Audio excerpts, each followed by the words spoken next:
Good morning. Afternoon. That just made my day. Yeah. That is like my childhood dream. Love it. Instantly uplifting, Yes. isn't it? Isn't it? You're getting used to all of these cheers. You're going to be back at the O2, for goodness sake. With that sold out in, what, seconds, wasn't it? Yeah, let's say seconds. Let's go with that. Sounds impressive. Yeah, it was good. It sold out. Like, we, naturally had a bit of anxiety about the show, and it just sold out. So then we announced a tour for 2020, so that's very exciting. Unbelievable. Yeah. So exciting kind of couple of months, I guess, coming up for all of you. And lots of new songs and music that you've written quite a while ago, and it's kind of been sitting in the McFly vault, and you've decided to let us hard hear drives. it. On hard drives. On a shelf. Yeah, some of the songs we wrote like 10 years ago. We started writing... Our last studio album came out in 2010, and then we started writing and recording, and there was always something that got in the way of releasing that album. So, we were McBusted for 2 years. We were joined with Busted, and we did a greatest hits. And so these songs just kind of sat on our computers and no one heard them. And so we're finally releasing them. And I feel like that's kind of been like a blocking point to moving forward when doing the next album. It's because we've got these songs that we all love, but no one's heard, and we've not had And them. you've given them all away, haven't you? Yeah, Yeah. so basically, our manager got us together in April. It literally was like, right, guys, I've booked a night at the O2. Who's in? And we were like, OK, sweet. Sounds good. And that was then the inspiration for the idea. We're like, well, what should we do songs-wise? We've got all these songs. And then we're like, well, why don't we just give them away free each week in the build-up to the O2? So when that came about, were you actually all friends then? Because you... We've always genuinely... I mean, you fell out a bit. A little bit, It's but... like family, though, Yeah, Sometimes you don't like get on with brothers. your sister or your brother. No, we're fine. It was just, I think, do you know what? It's Yeah. communication. Yeah. It's communication. So who instigated the sort of sorting it all out? Well, we'd had, it had been a difficult few years. It's been about 3 years where we hadn't been communicating very well. We've been like the stereotypical men and not chatting about our problems and our feelings. And things just build up, especially when you don't see each other. You invent kind of issues that aren't really there. It festers. Yeah. And you're balancing a professional kind of relationship and trying to be friends at the same time, but then you've got families as well, and it's just the balance, it's the balance. Did you actually go to some sort of like group Yeah, therapy so basically, together? the problem was we'd meet up and we'd, like, get on great, have a great time, and then as soon as we started talking about the band, it became awkward, and then there were arguments, and it was like, you did this, well, he did that, and she said that.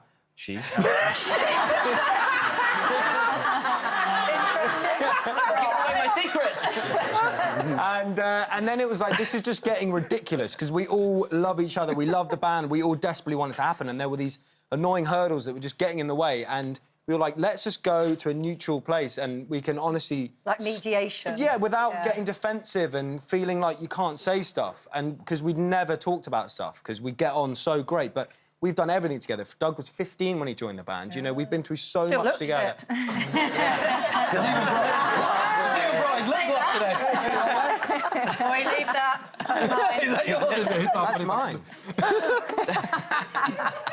No, but we literally been through so much together, best mates, toured the world together, so many highs and lows, so many personal things, and, yeah, it was a weird few years, and we just needed that bit of help to kind of get over it, and then we quickly were like, cool, everything's fine, let's move on. So. That's ready, yeah. It really helps. The next thing, yeah, of course.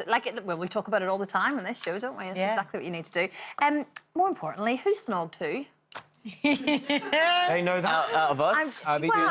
Well, maybe if you wanted to. Me and Danny have touched tongues a couple of times. Have we? But just tongues. It was just tongues, yeah. I think we all know the truth here, Doug. Yeah. Don't be shy. I don't know what you're talking about. Yeah, of course you don't. I think it's on YouTube somewhere. Well, actually... This was 11 years ago. Yeah. well, To the wasn't day, it? so let's recreate it. If we were sort of, pushed into it, and earlier Dougie was very polite. He went, "Oh, I was so drunk that night." Well, it goes back in my drinking days. Lots of things happen. You know what? That night I was supposed to fire fireworks out of my bum. As you do. Before he said it. What can you say? Anus? No, you're good. That was good. Anyway, But the fire marshal came and he was like, no, you can't do that. That's dangerous. bringing it back to now. So you were plan B. I'm always second best. I'm sorry. So bringing it back to now, guys. So 15 years.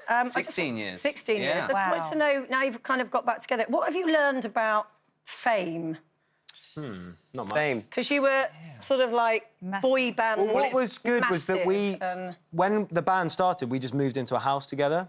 And we just kind of stayed in the house. We'd go and do shows and tours and... And this was pre-social media. Like, that didn't exist. I remember there being a really weird period in our touring lives when we came off stage and there were already photos of us from the show online. Was and, it like, easier before social? Yeah, I think so. I think there's more pressure now on people if you're trying to break. You know, everything is in the public eye, and we kind of avoided that. And having I think with kids us as gives well- you perspective, doesn't it? Having children as well. Oh, Yeah, massively. but I think before that, I think that the people around you have a massive influence on you. You know, if you step out of line, you know, my mum would give me a slap. Yeah. You know, now my wife or my sister, you know, it's like they give you a slap.